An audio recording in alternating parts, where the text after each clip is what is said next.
সন্তানের কাছে ভুলেও যেসব কথা বলা যাবে না। 1. তুই কিছুই পারিস না, তুই বোকা।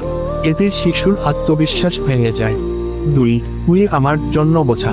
সন্তান মনে করবে সে অপ্রয়োজনীয়, ফলে মানসিক আঘাত পাবে। 3.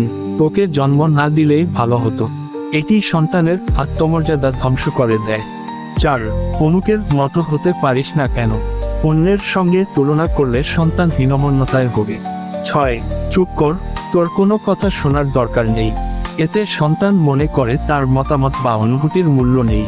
7. তুই আমাকে লজ্জায় ফেলিস। এটি তার আত্মসম্মান নষ্ট করে, ভেতরে ভেতরে ভীতু করে তোলে। 9. তুই যদি ভালো না হোস, আমি তোকে ভালোবাসবো না। এতে সন্তান শর্তসাপেক্ষ ভালোবাসা শিখে যায়, যা তার জন্য ভয়ঙ্কর। 10. তুই কিছুই হতে পারবি না। এটি সন্তানের স্বপ্ন ও ইচ্ছাশক্তিকে ধ্বংস করে দেয়।